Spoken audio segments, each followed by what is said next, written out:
¿Qué significa un financiamiento no dependiente de la sociedad y lo importante del petróleo aquí?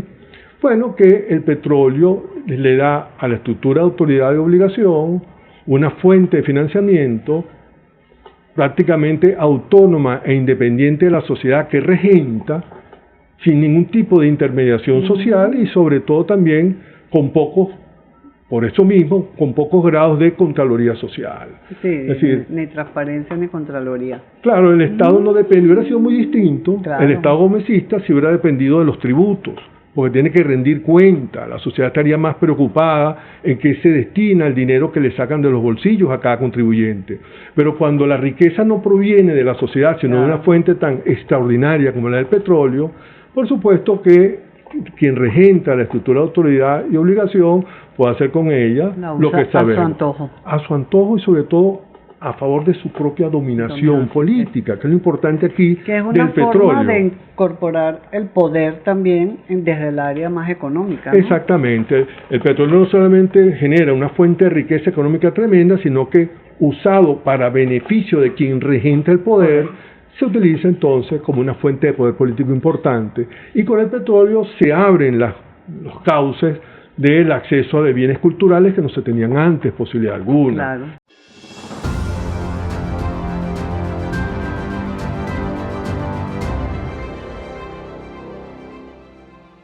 Bienvenidos a un nuevo encuentro de Se Dice Podcast, el podcast de la institución que promueve las ideas de la libertad, la libre empresa, la libertad individual, la economía de mercado, que es la misión del Centro de Divulgación del Conocimiento Económico para la Libertad, Se Dice Libertad. Bienvenidos todos y hoy tenemos el grato placer de contar en este espacio de reflexión, de debate, de generación de ideas con el profesor Oscar Vallés. Oscar Vallés es politólogo, es profesor de teoría política y es miembro del comité académico de Se Dice. Bienvenido, Oscar. Bueno, gracias, Rocío. Para mí es un placer acompañarte en esta iniciativa tan maravillosa que tiene con este podcast y realmente dichoso de estar nuevamente en esta casa el día de hoy. Gracias, porque además siempre interesados en lo que estás pensando, lo que estás trabajando, en lo que estás investigando, Oscar. Cuéntanos. ¿En qué andas? Bueno, mira, realmente como a todo el país me tiene abrumado lo que ha sucedido recientemente. Y he tenido la oportunidad de volver nuevamente a alguna línea de investigación que desarrollé hace un tiempo sobre un marco para comprender el proceso político venezolano, sobre todo a partir del 2002 al 2006, que es un proceso político muy importante, donde se sientan las bases de lo que ha sido la Venezuela de este último cuarto de siglo, que se dice fácil, pero ya llevamos 27 años bajo una misma estructura de obligación de autoridad, ¿no?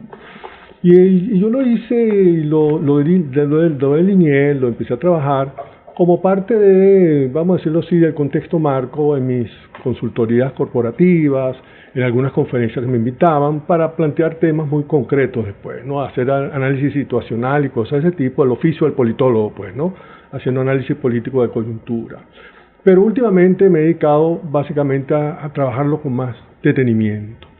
Y me dirijo básicamente a establecer cuáles fueron los procesos que constituyeron la mayor concentración de poder político registrado en el país desde 1958 en esos cortos años que van del 2002 al 2006. Y esto le dio origen a lo que he llamado las fuentes del poder político en Venezuela, que es, vamos a decirlo así, el título que esta línea de investigación se propone desarrollar. Y cuando llamo las fuentes del poder político en Venezuela, y me refiero a la concentración del poder político en esos años cruciales del 2002 al 2006, es porque en esos años se registran 4 acontecimientos muy importantes que permiten identificar en Venezuela solo cuatro fuentes del poder político. Y uno podría decir, pero un momentito, cuando hablas de concentración del poder político no se refiere básicamente a que en manos de unos pocos reposa el poder ejecutivo, el poder legislativo, el poder judicial, como habitualmente se conoce en la literatura política y se conoce también en los medios de opinión, cuando se habla de la concentración del poder. Bueno, precisamente las perspectivas de la fuente del poder cambian enormemente, digamos, el punto de vista para abordar esto, ¿no? Pero como hablamos del poder político, lo primero que debemos examinar es la noción de poder político que acompaña esta investigación. Por lo general, cuando se habla de poder político, a veces se usa lo que llamaba Juan Carlos Rey, mi primer profesor de conceptos de poder. Él hablaba sobre la tesis de Robert Dahl acerca de la noción de poder, como aquella noción a través de la cual un sujeto A logra o hace que un sujeto B actúe de acuerdo con su propósito o interés, que de otro modo no podría ser de esa manera. Es decir, cuando A influye de tal manera en B, que B actúa de una forma que de otra que sin la presencia de A o sin la influencia de A, B no haría de ninguna manera lo que le propone hacer A. Y entonces esa es una estructura de obediencia o de autoridad. Bueno, en ese marco, visto el poder de esa singularidad, de ese átomo de poder, no podríamos distinguir el poder político del poder criminal, por ejemplo. No habría forma de distinguirlo, ¿verdad? Porque un criminal puede obligarte a hacer algo y tú lo harías sencillamente por la amenaza que representa el criminal, y tú lo haces de esa forma, y uno podría decir, bueno, el criminal tiene fuerza o tiene poder sobre ti. Y esa noción de poder, por supuesto, para llevarla a poder político, tendría necesariamente una gran elaboración para establecer una serie de restricciones, para que habláramos de poder político en unos términos que no se redujera sencillamente a la molécula de poder obliga a B a hacer algo que de otra manera B no haría, ¿no? Entonces, esa molécula de poder requiere ser de mucha elaboración para poderle darle un contenido político a esto.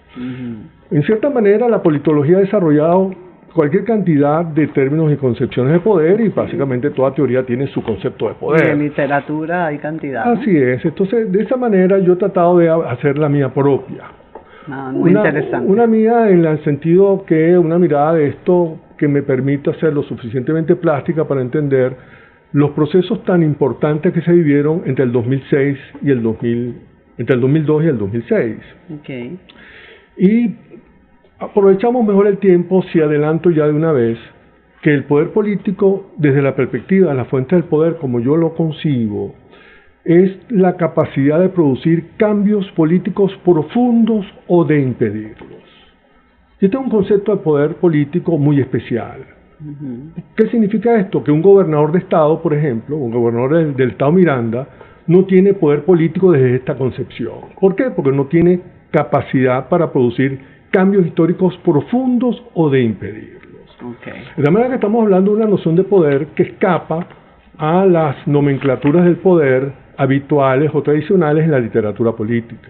Porque el poder está concentrado en el centralismo y no en lo descentralizado, ¿no? Depende. En este sentido. Esa es otra manera de entender el poder en términos de su distribución, o está centralizado o descentralizado. Aquí no, aquí el poder hay que verlo más desde el punto de vista estructural funcional, como motor del cambio histórico. Voy a poner un ejemplo para esto, para que pueda ilustrar la idea de poder acá. Por favor. Y sobre las fuentes del poder, ¿no? Esto significa que si el poder lo entendemos, el poder político, como la capacidad para producir cambios históricos profundos o de impedirlos, uno podría decir que no todo aquello que comúnmente se conoce como recurso de poder puede identificarse desde esta concepción como poder político. Voy a poner un ejemplo sencillo. Imaginemos que estamos observando una sociedad nómada o una comunidad nómada en el Sahara. Una comunidad que vive del pastoreo móvil y que ese pastoreo se realiza de acuerdo con los puntos de afluencia de lo que llaman el agua fósil que se consigue en los desiertos, ¿no? Especialmente en el desierto del Sahara.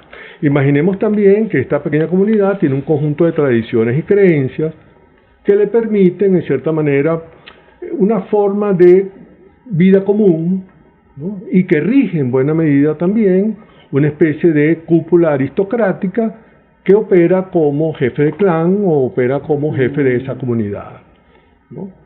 Muy bien, una fuente de poder político aquí, por ejemplo, podría ser el que tenga el monopolio de la interpretación de las creencias y tradiciones de esta pequeña comunidad para dirimir los conflictos que por lo general suceden en asentamientos humanos. También una fuente de poder podría ser la posibilidad o capacidad de ejercer violencia con frecuencia. También otra fuente de poder en esa comunidad son los dueños o los que poseen la mayor cantidad de estos animales de pastoreo móvil. Lo interesante es que estas fuentes de poder son relevantes para efecto de la comunidad del Sahara que vive y convive alrededor de ese conjunto de creencias y de prácticas. Significa en buena medida que esta comunidad representa una cierta estructura de autoridad y obligación donde los miembros de esa comunidad se rigen de acuerdo con las disposiciones y distribuciones que hay de estas fuentes del poder. Un cuarto ejemplo de fuente de poder en una comunidad como esta pueden ser los propietarios o los que poseen en propiedad oasis o pequeños reservorios de aguas fósiles. El agua en el Sahara es una buena fuente de poder, en ¿verdad? teoría Debería serlo, siempre ¿cierto? ponemos eso, ¿qué vale más, el agua en el desierto que un diamante? Por ejemplo, entonces, de ese punto de vista, hay una serie de condiciones especiales en esa comunidad, de recursos que en esa comunidad pueden ser recursos de poder político. Exacto. Una comunidad que se organice de esa manera y que tenga a su vez ese conjunto de creencias y tradiciones desde las cuales esa comunidad rige su destino, es muy probable que la estructura de autoridad y obligación sea una estructura inclinada a impedir cambios históricos y no a promoverlos. Claro. Entonces, el hecho de que la sociedad, una comunidad de este tipo, como puede ser la de los Tuareg, tenga siglos en el Sahara viviendo de la misma manera, o la de los bosquimanos en el centro de África, puede representar en buena medida que la estructura de autoridad y obligación que está allí, funcionando de acuerdo con estas fuentes de poder, el poder político resultante de la estructura se inclina a impedir cambios históricos profundos. En Venezuela hemos vivido cambios históricos profundos muy importantes, desde la colonia hasta nuestros días. Y uno podría observar que en Venezuela, entendiendo siempre el poder político como la capacidad de producir cambios históricos profundos o de impedirlos, uno podría darse cuenta que en Venezuela también hemos tenido, a través de su historia, la configuración de varias estructuras de autoridad y obligación según sea la fuente de poder político disponible. De tal manera que a cada fase histórica corresponde una estructura de autoridad y obligación, porque en ese periodo histórico solo hay una fuente de poder político disponible y otras que en el futuro se van a ir añadiendo a la estructura de autoridad y obligación. Arranquemos desde el principio, si me permite ya presentar las fuentes del poder político, donde uno puede identificar cuatro a través de la historia, ¿no? Cuatro fuentes muy importantes. La primera estructura de autoridad y obligación, que se constituye después de la independencia, está organizada y configurada de acuerdo con la fuente de poder que yo denomino administración de la violencia. Okay. Que es una fuente muy importante porque la administración de la violencia permite considerar que entre los años 1830 a 1930 por lo menos, el factor fundamental que tenía posibilidades reales de provocar cambios históricos profundos o de impedirlos era la administración de la violencia. Una administración de la violencia que se conoce en la historiografía venezolana como una primera etapa incipiente llamada caudillismo. Otros historiadores posteriormente lo llaman a partir de 1870 ya la emergencia y estabilidad del pretorianismo en Venezuela y que llega prácticamente hasta la consolidación del Estado moderno con Gómez y la burocratización y sobre todo modernización de la administración de la violencia con la unificación de la violencia a través de las Fuerzas Armadas, la unificación de la Policía Nacional y de cierta manera ese Estado que logra monopolizar el uso de la fuerza legítima, para hablar en términos beberianos, ¿no? Pero pasamos de un proceso de atomización, para usar la palabra de Otto Hintze, de atomización del poder durante buena parte del siglo XIX, hasta la concentración y monopolización de la administración de la violencia o del uso de la fuerza legítima por parte de Gómez, a partir de 1930, donde el Estado venezolano ya desde el punto de vista de la administración de la violencia tiene su máximo esplendor.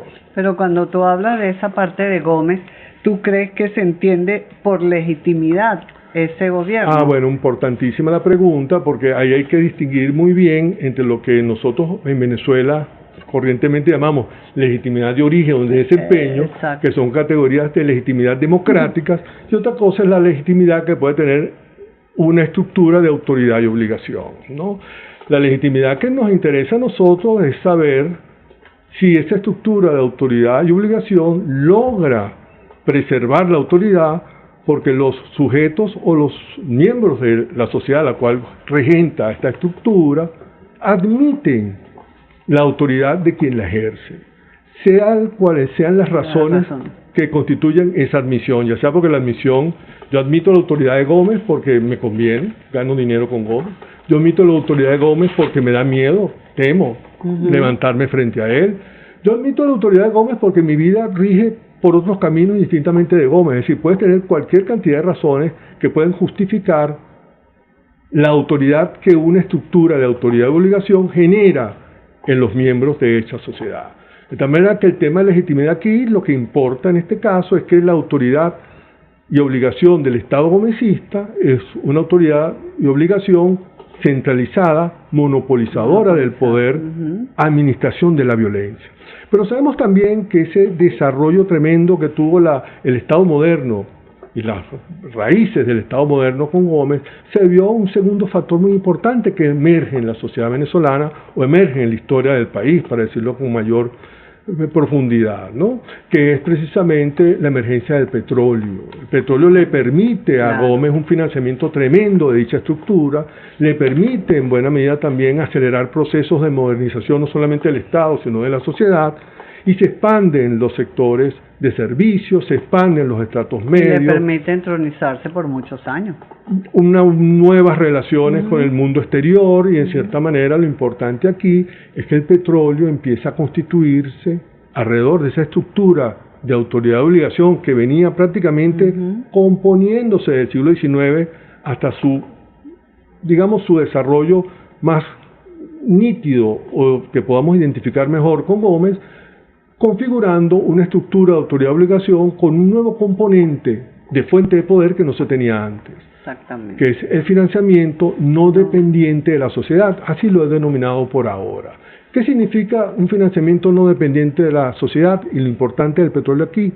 Bueno, que el petróleo le da a la estructura de autoridad y obligación una fuente de financiamiento prácticamente autónoma e independiente de la sociedad que regenta, sin ningún tipo de intermediación social y sobre todo también con pocos grados de contraloría social. Sí, es decir, ni transparencia ni contraloría. Claro, el Estado no depende, hubiera sido muy distinto, el Estado gomecista si hubiera dependido de los tributos, porque tiene que rendir cuenta, la sociedad estaría más preocupada en qué se destina el dinero que le sacan de los bolsillos a cada contribuyente.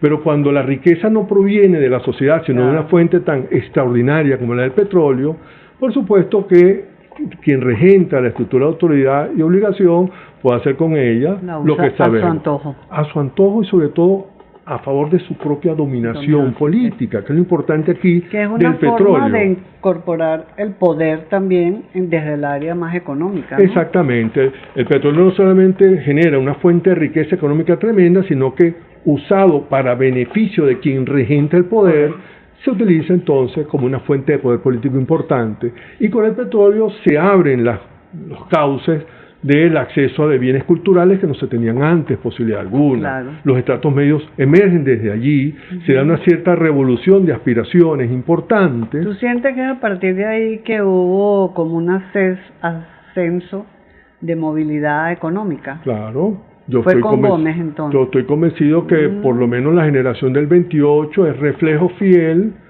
de cómo el Estado gomecista pacifica la sociedad de los pretorianos y los caudillos del siglo XIX que venían arrastrándose en las localidades y las provincias y con resonancia en el centro del país, y cómo a partir desde Gómez se logra efectivamente esa pacificación floreciente en términos de los recursos petroleros que empiezan a diluir a través de los nervios de la sociedad, y cómo a partir de allí se crean circuitos de prosperidad circunscritos a capitales importantes, pero en esos circuitos empiezan a abrirse y a renovarse sectores medios que empiezan a incorporarse. La generación de 28 son sectores medios que participan, estudiantes que vienen de los sectores medios, que están asociados, algunos de ellos, a esa nueva área de banca, negocio y servicios que se abre con el Estado congresista, ¿no? Claro. Se funda el Ministerio de Hacienda, se crea el Banco de Venezuela, se empiezan a imprimir billetes, es decir, hay una cierta etapa de modernización que prácticamente nos lleva hasta 1935 o 1940,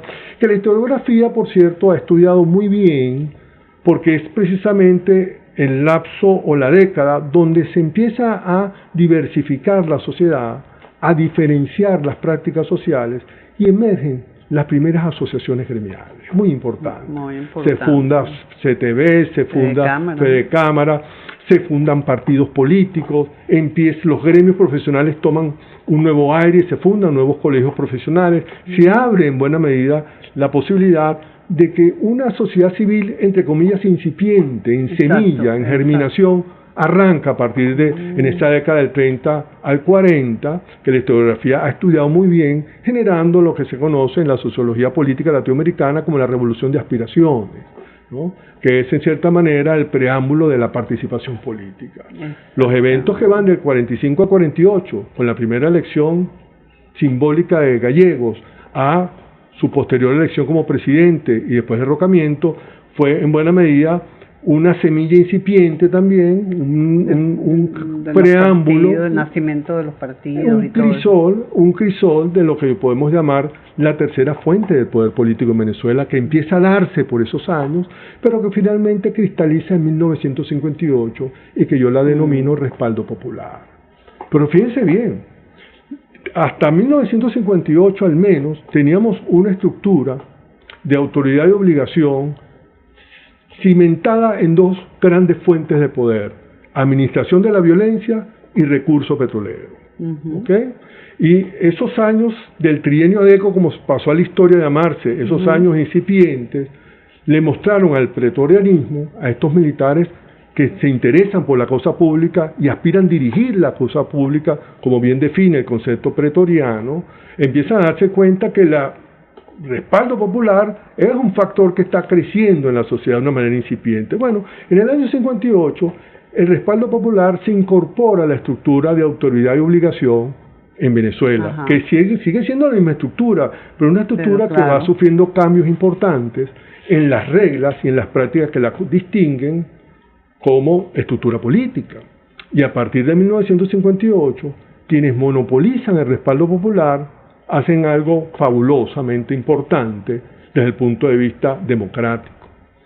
Ellos comprenden efectivamente que la fuente de administración de la violencia y la fuente recurso petrolero, financiamiento no dependiente de la sociedad, no podía seguir estando al servicio de una parcialidad política. Exactamente. Y deciden los del 58 cambiar las reglas de estas dos fuentes de poder. Y vamos a decirlo de esta manera, consolidándolas como fuentes neutrales de poder político. Exacto. ¿En qué sentido son fuentes neutrales? Que a partir de 1958 estas dos grandes fuentes de poder van a formar parte del Estado-nación constitucional y no sencillamente de los caprichos de quien gobierna circunstancialmente el país.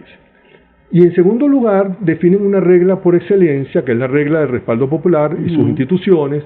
En esa contamos el sufragio, contamos la función legislativa a través de representantes electos por el pueblo. Eso te iba a preguntar, que en todo esto de la importancia de la fuente del poder, el ciudadano como tal, ¿cómo se involucra? ¿Cómo empieza a participar? ¿En qué momento siente que no es la violencia, sino su participación activa? ¿Cómo la sociedad civil decide, pues, este es nuestro momento? Bueno, yo creo que los años que van del 58, en el primer periodo de Betancourt y hasta buena parte de Leoni, son años cruciales, donde un sector de la sociedad sigue pensando que por vía de la violencia se puede hacer un cambio histórico profundo en el país y sin embargo es derrotado desde el punto de vista en sus propios términos, ¿verdad? Y a partir de allí se abre todo un cauce que trata de privilegiar, como efectivamente fue el acuerdo del Pacto de Punto Fijo, que el respaldo popular sea la fuente del poder político por excelencia para dirimir los conflictos, para dirimir las decisiones del futuro y sobre todo para dirimir quién ejerce la dirección de la sociedad en adelante. Y el respaldo popular es la clave central para poder entender efectivamente todo el proceso de democratización que se realiza a partir de Punto Fijo, no solamente la amplitud que se da en términos de lo que tú decías anteriormente, la primera concentración del poder en términos democráticos por una posterior descentralización que se da con la elección directa de alcaldes y gobernadores, pero se da un proceso a través del cual durante más o menos desde 1962, vamos a ponerlo desde allí, hasta el 2002, estamos hablando de 40 años, donde el respaldo popular se convierte en la fuente de poder político por excelencia en Venezuela. Quien tenía respaldo popular podía efectivamente promover o un cambio histórico o impedir un cambio histórico, que eso es interesante a señalar acá. Y en segundo lugar, importante también insistir en que la fuente de administración de la violencia y la fuente de petróleo le daban al Estado todo, al Estado-Nación, la configuración necesaria para dotar cierta estabilidad política al Estado, que a lo mejor democráticamente, por la vía del respaldo popular, no correspondió finalmente con tales expectativas que había generado de carácter económico, de prosperidad y de bienestar social y de otras demandas que la sociedad... pues de poder también. Claro, son cosas que forman parte, digamos, como regla del respaldo popular, pero en cierta manera hay todo un proceso en el cual el respaldo popular empezó a sentirse insuficiente como fuente de poder político para lograr la estabilidad de esa estructura de autoridad y obligación, sin menoscabo, ¿no? Porque son 40 años de estabilidad más o menos que vivió esa estructura de autoridad y obligación. Sin embargo, a finales de los 80, principios de los 90, yo logro identificar una cuarta fuente de poder político importante, tan importante como las anteriores, que le he llamado matriz de opinión e influencia. A partir de la década del 80, el mundo político descubre la importancia, la potencia que tienen los medios de comunicación y la opinión pública. Bueno, que le llamaban el cuarto poder. Bueno, en Estados Unidos de hace tiempo. Yo no sé si todavía es, pero la llaman el cuarto poder. Pero en Venezuela fue muy curioso porque en Venezuela fue de una insurgencia tremenda. La crítica periodística a la gestión de gobierno, digamos, la crítica a quienes monopolizan el respaldo popular fue realmente avasallante. Hubo conductores de televisión que figuraban en encuestas presidenciales, hubo conductores de programas de radio que competían por cargos de elección popular en alcaldías, en municipios, en gobernaciones, y en cierta medida uno podría identificar incluso cómo el fenómeno de los notables, que fue un fenómeno que estudiaron recientemente en una tesis maravillosa en la Simón Bolívar, cómo el fenómeno de los notables constituyó en buena medida un factor clave para comprender la crisis del segundo gobierno de Pérez. Aclara un poquito ahí qué eran los notables. Los notables pues estaba formado por académicos, intelectuales, académicos de una talla excepcional. Estaba Arturo Larpietri liderando junto con Luis Castro Leiva, Maíz Vallenilla. Es decir, no quiero nombrar la crema innata de la intelectualidad. No me recuerdo de todo y no quiero seguir nombrando porque me apena no nombrarlos a todos. Pero para que nuestra audiencia sepa qué fue lo que se llamó los notables. Era una especie de comunidad, de grupo, de lo que podemos llamar los más destacados del pensamiento venezolano de aquellos años, ¿no? Estamos hablando más o menos entre el 89 y el 95. Realmente extraordinario. Bueno, se ve efectivamente que, porque a veces uno puede pensar que crear matrices de opinión y generar influencia forma parte, vamos a hacerlo así, subsidiaria del respaldo popular, pero no. A veces no se cuenta con respaldo popular y sin embargo, teniendo ese poder de generar matrices de influencia, puedes en buena medida tener un grado de gobernabilidad política. Aquellos gobernantes que carecen de respaldo popular, pero tienen un sistema nacional de medios públicos, por ejemplo, que les permite ser avasallantes en ese campo de las ideas y de las opiniones. Se va perdiendo pues la objetividad y de repente desde ese momento comienza toda esta cosa que ahora llaman desinformación o noticias falsas, etcétera, que produce pues la media, ¿no? Por lo tanto, es algo que se puede identificar y considerar como un poder autónomo, relevante, importante, como respaldo popular o financiamiento no dependiente de la sociedad o administración de la violencia. Lo interesante es que ya para el año 2000, cuando el presidente Hugo Chávez Frías es electo en el 98 y procede con la constituyente en el año 99, ya las 4 fuentes del poder político de Venezuela están ya estructuradas, están incorporadas a la estructura de autoridad-obligación. Está la administración de la violencia, que no solamente se refiere a los órganos de seguridad, sino a todo lo que significa la administración de la justicia, tribunales, prisiones, etcétera, toda la legislación. Todo eso es la administración de la violencia, para hablarlo en términos keynesinianos. Y, por supuesto, también contamos con una industria petrolera totalmente meritocrática, bien desarrollada, bien estructurada, madura, digámoslo así, en términos de su inteligencia corporativa y sus procesos técnicos de desarrollo, de exploración, explotación y producción. Exacto. Y por otra parte también, bueno, el tema del respaldo popular, habían procesos importantes como la reforma que adelantó la COPRE, elección directa de gobernadores y alcaldes, se dio la descentralización del poder en ciertas áreas y competencias, el respaldo popular y sus instituciones también estaban más o menos estructurados, y los medios de comunicación eran sumamente potentes ya para el año 2000, ¿no? De tal manera que cuando llega Chávez al poder, Chávez se consigue una estructura de autoridad y obligación que está mediada por estas 4 fuentes del poder. Y uno pregunta, bueno, a partir de aquí, ¿cómo es que se desarrolla entonces la historia con Chávez? Porque uno a veces puede pensar que a partir de aquí, uno puede decir, bueno, ¿cómo Chávez logra manejar estas 4 fuentes del poder para ser el presidente con más poder que ha habido en la historia de Venezuela? Por lo menos de la segunda mitad del siglo XX hasta ahora, ¿no? Bueno, mi hipótesis central de trabajo es que Chávez conoció cada una de estas 4 fuentes del poder por 4 acontecimientos importantísimos que se vivieron entre el 2002 y el 2006. Y cuando conoció cada una de estas fuentes del poder, se dio cuenta de la maravillosa posibilidad que tenía ante sí con estas fuentes, y lo que hizo fue someterlas y ponerlas a su servicio. Con el golpe del 2002, Chávez se percató que la Fuerza Armada y la administración de la violencia en general no podía ser un poder neutral al servicio del Estado-Nación, sino que tenía que estar al servicio de su proyecto político. Después del 2002, todas las prácticas, todas las regulaciones y toda la legislación que vino después hizo que la administración de la violencia se pusiera al servicio de la revolución bolivariana. Exacto. Otro acontecimiento muy importante también que vivimos durante el 2002 fue el paro cívico, pero sobre todo me interesa el periodo liderado por el funcionariado ejecutivo de PDVSA, que también le mostró a la revolución que la fuente de financiamiento no dependiente, el petróleo, no podía estar en manos neutrales, meritocráticas, al servicio de toda la nación, sino que tenía que estar al servicio de su propio proyecto político. Lo logra.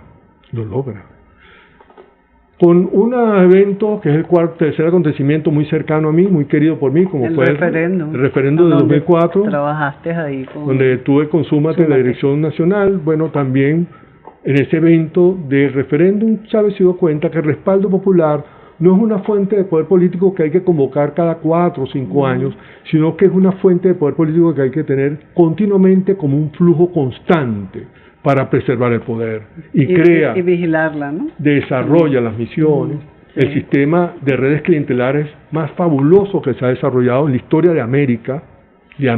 No ha habido una visión tan, ni siquiera Perón la tuvo cuando manejó el sindicalismo en Argentina, de la forma como efectivamente Chávez logra crear y desarrollar las redes, las misiones, y además de ciertos circuitos que ayudaban a recomponer mejor la estructura de la administración de la violencia como fuente de poder, con los círculos bolivarianos y otros elementos que hacían del respaldo popular realmente bajo su organización una fuente continua y permanente de poder político.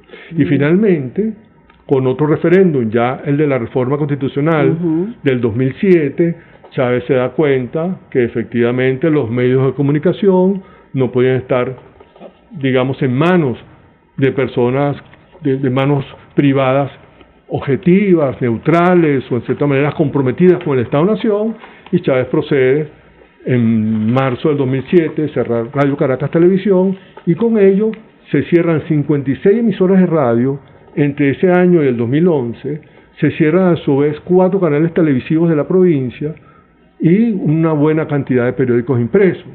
Se crea el Sistema Nacional de Medios Públicos, que encadena todas estas expropiaciones y además, por supuesto, sabemos de los atributos comunicacionales que tiene Hugo Chávez Frías, o que tuvo en su momento Chávez Frías, ¿no? Que era un extraordinario comunicador. Sí. De tal manera que Chávez logra en esos años concentrar en su mano no el poder legislativo, ejecutivo y judicial, como a veces ordinariamente llamamos cuando alguien concentra el poder. No, concentró las fuentes reales del poder en Venezuela.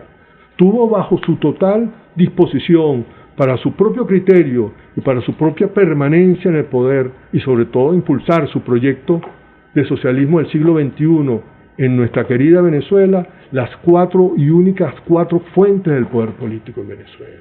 Bueno, qué interesante eso que estás estudiando, Óscar, porque además estas 4 fuentes, y además que lo tienes tan claro y tan preciso, va a ser un aporte muy importante para nuestra sociedad de comprender cómo esas 4 fuentes del poder fueron allanando el camino para 27 años en esta situación, ¿no? Pero 2026 ha cambiado un poco el status quo de eso y, bueno, se ve otro panorama.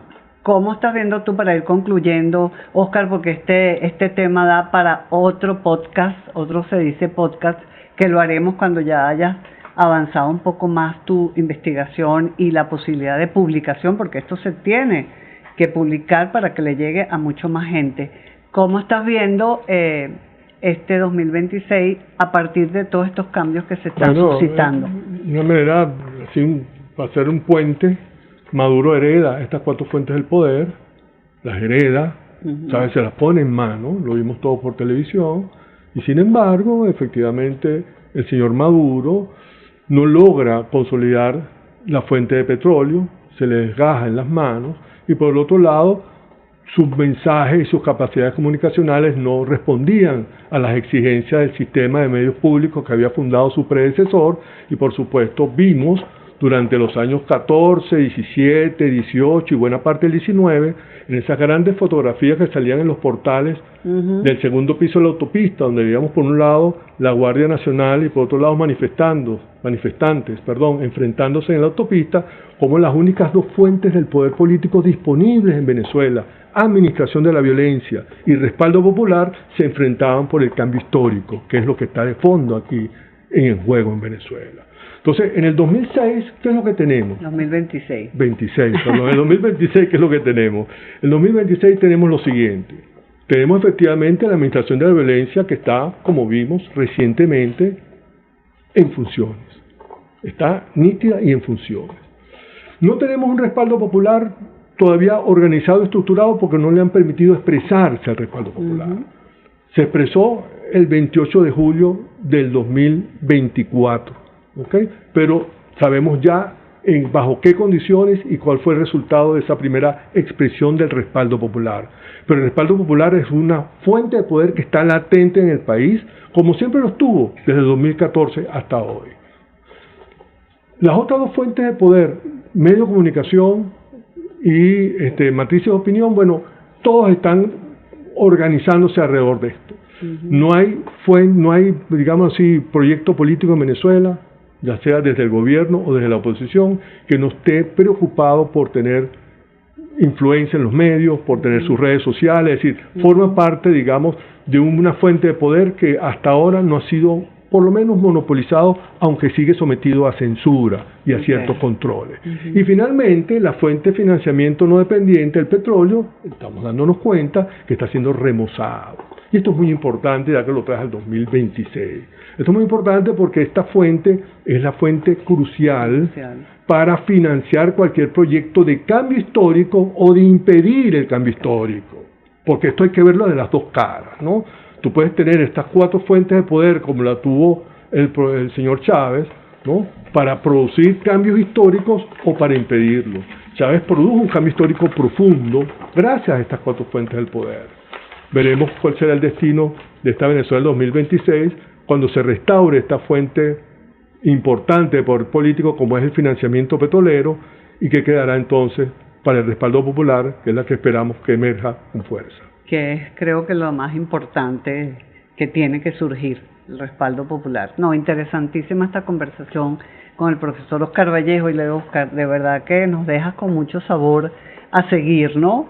Pero ya sabemos que el tiempo es corto en este tipo de encuentros, pero bueno, queremos invitarte para una próxima oportunidad para que nos acompañe más terminada y con el 2026 analizado por ti en esta investigación. Encantado. No, muchísimas gracias al profesor Oscar Vallejo. Además los invitamos a que lo sigan. Si tienes tus redes, Oscar. Bueno, @Oscar Vallecef en X. En X. Okay. Entonces, y en Instagram también. Y en Instagram. Sí, okay. Bueno.